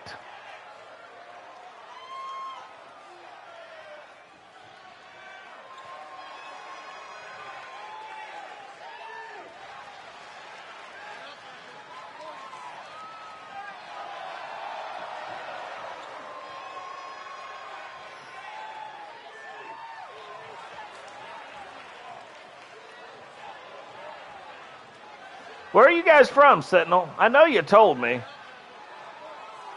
And introducing the champion from the Stone Age, weighing in at 232 pounds, he is the World Champion, the Dragon. Dragonov now making his way down to the ring, has had that world title belt around his waist. Yeah, that is true.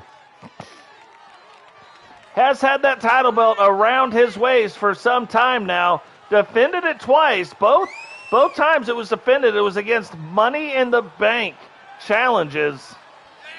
But tonight, I have to believe he kind of called this shot a little bit. He knew Robbo was going to get a shot.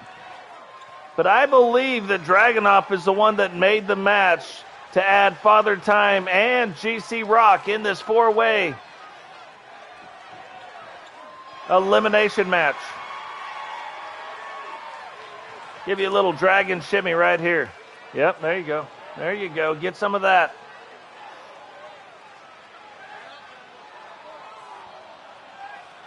You would think that on most nights this would be the main event of the evening, but the main event comes right after this match, where we will have Rowdy facing off against Bray Wyatt, the Fiend.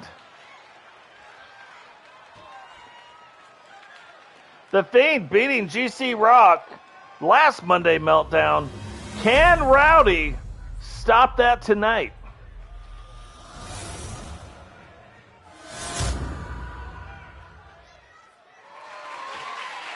I drove through Virginia one time, got a ticket. The one time I drove through there.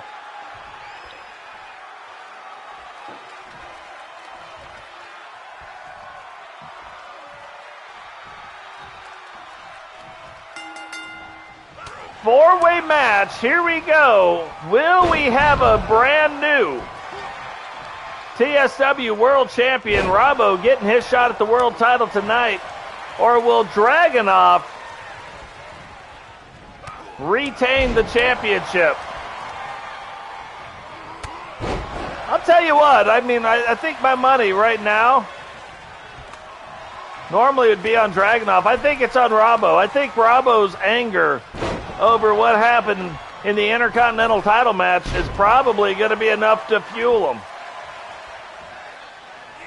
But any one of these four win, it makes sense. 2. And already a 2 count, Father Time's got on GC Rock. That is not looking good. Now Dragonov delivering the knees to Robbo. Robbo trying to get it turned around. Dragonov says, no thank you. G now letting it fly on Father Time.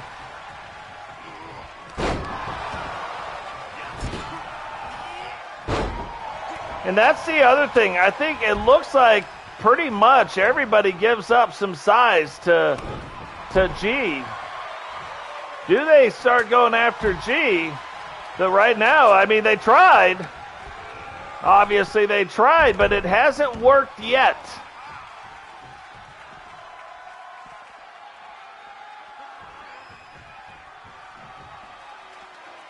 G was like, hey, I'm going to try to do this, and then instead, Dragonov and GC Rock double team. Referee caught in a daze, apparently.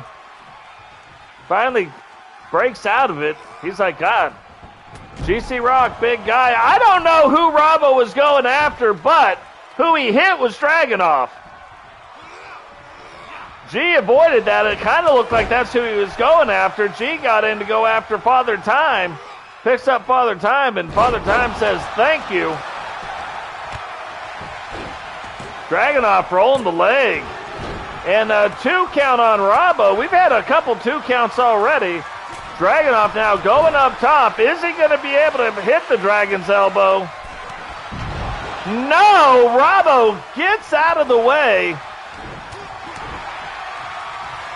That could have been devastating, and now GC Rock has Father Time, and the Rockopotamus rolls up the leg.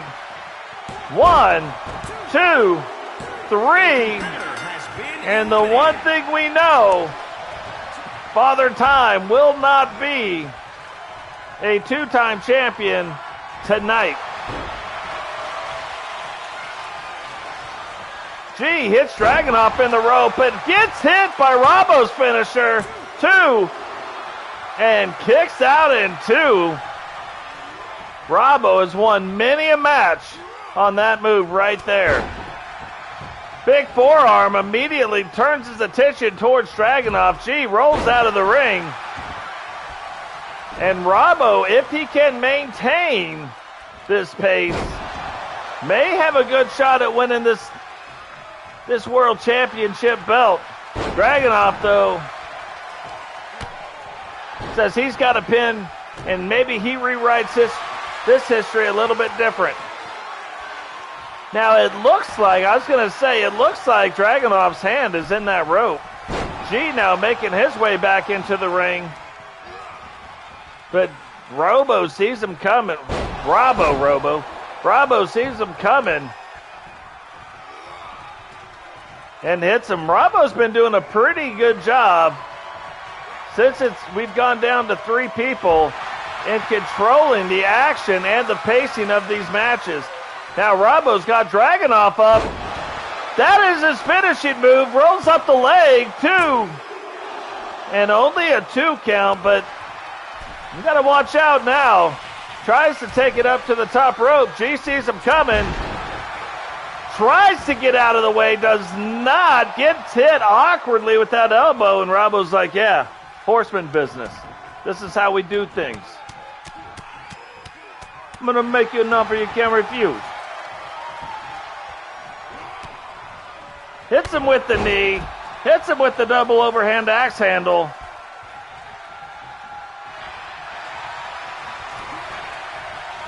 It is very hot in Texas, although I am from Alabama. Well, that's right. I'm not from Alabama, but that's where I live. Oh, now Robbo putting him in. Yeah, I was going to say that's really close to the rope. What is the referee looking at, though? Does call for the rope break. Robbo pulls G into the center of the ring, rolls him farther in, wraps the leg, Dragonov on the outside, and Robbo now pins GC Rock, and now we're down mano a mano. This is how these two started. They started fighting each other at the beginning of the match, and now Dragonov and Robbo will decide who is going to either stay or become the TSW World Champion. This is called the Dragon Bomb. Hits Robbo with it. Can Robbo kick out? 1, 2, and kicks out in 2, but now watch out. The very next person that receives the other person's finishing move could be losing this match. Now, how crazy would it be? Robbo loses the Intercontinental title, gets in a match against 2 other previous world champions and a world champion, and somehow he comes out on top. I told you if I was going to be betting, I was going to bet Robbo at the top of it. But maybe that was a bet made too soon, because here comes Dragon Elbow. Dragon now rolls up the leg. 1, 2, 3. Oh! Robbo kicks out of it. And Dragonov can't believe it, but he is not letting up on the offense.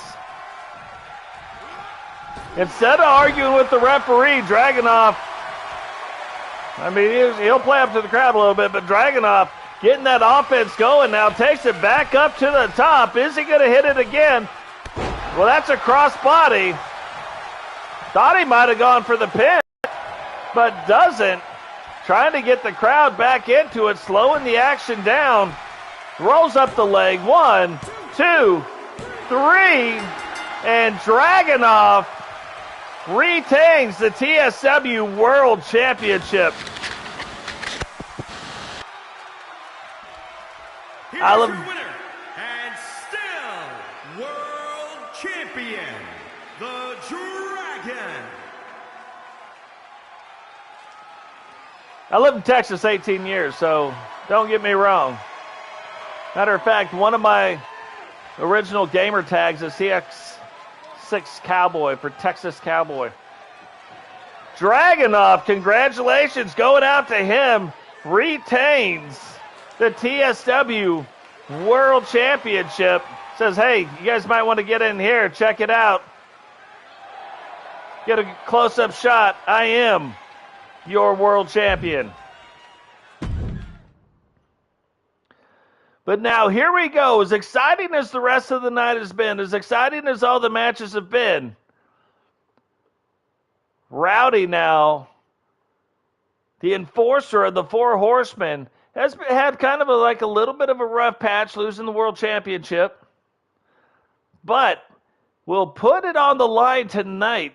Not a championship, but the honor. We'll put it on the line tonight against Bray Wyatt, the Fiend, that we have found out is not, I say it again, is not an invader from the WWE, but actually signed a contract with TSW and is invading it in a way, but not invading it as far as the WWE is concerned. but leading Brute. Leading Walter. And then maybe a little bit of a thing. They also have their hand in the WWE with the Demon Finn Balor, who will show up from time to time in TSW. But here we go. Main event of the evening, Rowdy versus the Fiend.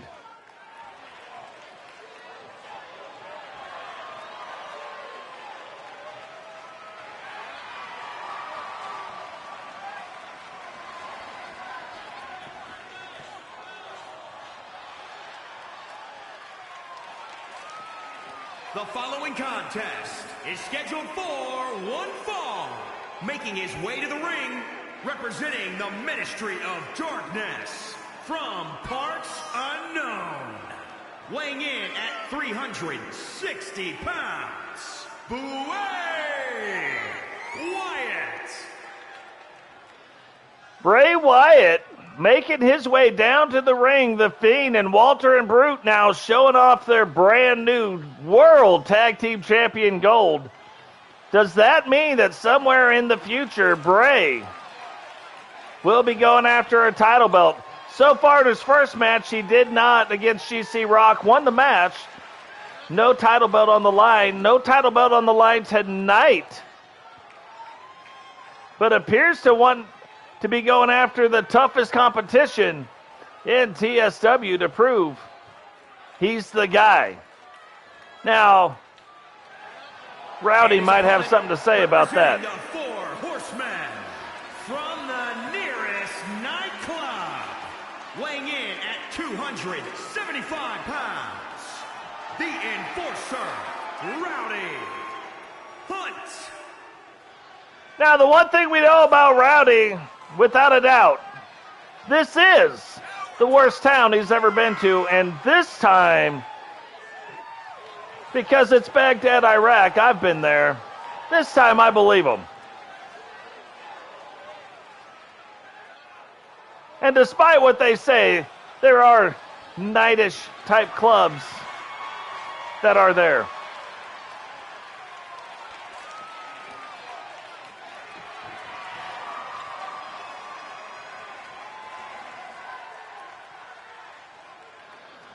So can Rowdy tonight stop the Fiend's run through TSW, or will the Fiend continue? We are about to find out. Both men trying to get some punches in, and the Fiend coming out on top of that exchange.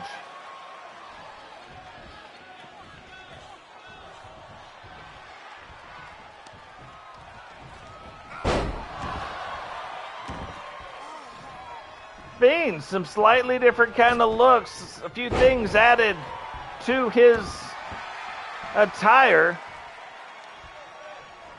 And remember, he's got the big red glowing amulet around his neck. Walter and Brute have the smaller ones around their neck. Is that the thing that they use to communicate with each other? Does Bray use that to control the two of them? Do they even know they are in Bray's faction right now? Who knows?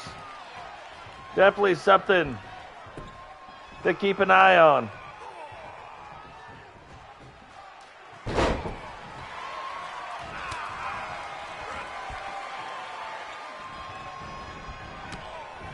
Now there it is, big clothesline. Looks very similar to the Boom Shakalaka, but delivered a lot more slowly. So not quite the authority behind it.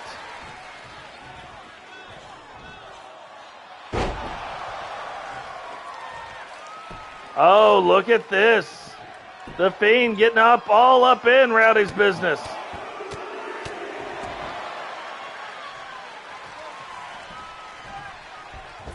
Now off the rope. Delivers that jumping like back splash. Rolls the leg. 1, 2. Oh, not even a 2 count. Rowdy kicks out in 1. Bray is like, hey.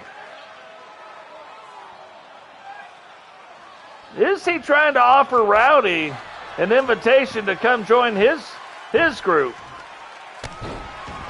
Don't think that's going to work, but hey, you got to do what you got to do. Guys, remember, drop a like on the video, subscribe if you're new, turn on the bell notification so you don't miss any time we go live. Share the video. Oh, tries to go for that backsplash again. Rowdy gets the knees up now. Gets on top of him. Takes him kind of with an ankle takedown. Big slam. And this is not, if Bray wants to be running through the thing, this is not how you do it. If you let Rowdy get his hands on you, he has got some devastating moves. Now rolls up the leg. 2. And a 2.5 count. And that's only really 2 to 3 solid moves Rowdy has put on him. Already at a 2.5 count. If you're going to beat Rowdy, you can't let him get you. And now, even a little bit faster than he was in the last season, because remember, he slimmed up a little bit, added some of that lean muscle.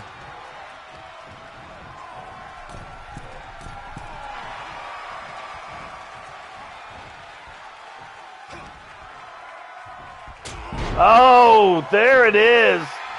Huge clothesline. Lets everybody know that's how horsemen handle their business. We have seen him win on that particular clothesline, but did not go for the pin. Instead, just letting people know. Wowie zowie. Business being handled. Throws him into the top rope. Bray barely gets his hands up to block it. And only a 2 count, almost like the Fiend starting to get stronger as this match goes on. He was at a 2.5 count, now barely a 2. Oh, went to swing, but the Fiend caught him. Picks him up, slams him, and is this going to be the Fiend? Hits him with the Sister Abigail, rolls the leg, 2.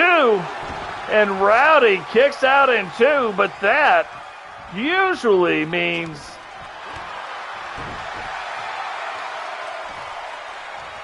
that the fiendish move is coming. Oh, now shortening up the fingernails of Rowdy. Rowdy trying to grab his hand. And will this be it right here? No. Picks him up. Little side breaker. Throws him down.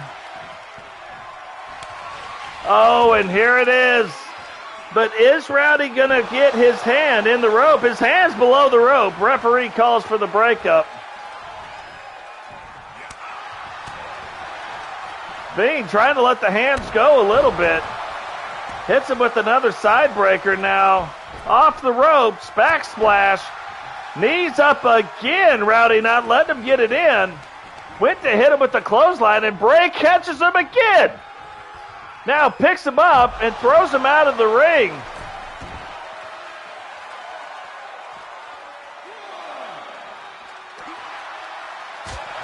Now this isn't going to be a false count anywhere match. Brute coming in, but has to be careful because if he gets involved, that will be a disqualification.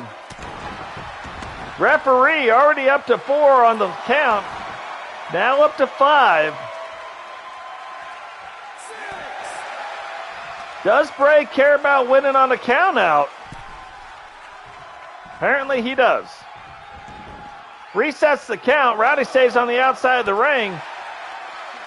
Looked like he was going to get things turned back around. Picks Rowdy up and powerbomb on the outside. But Rowdy recovers way faster than I think anybody saw coming. And knocks Bray into the barriers, using the barriers now to his advantage.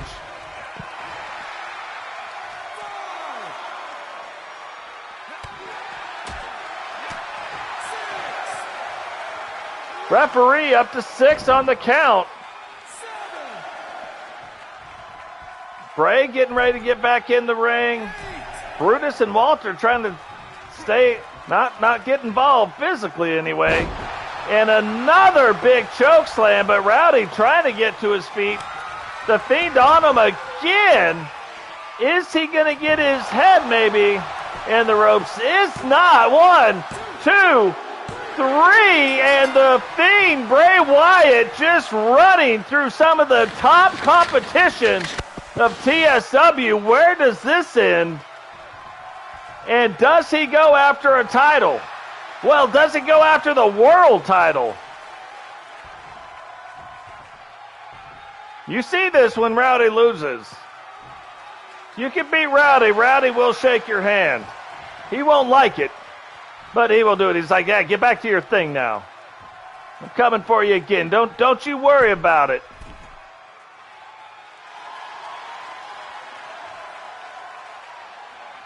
Bray Wyatt making quite the splash in TSW right now. Has beat GC Rock. Has beat Rowdy. 2 world champions. Will he go after the world title? Will that world title shot maybe come even as early as the pay-per-view? Don't know.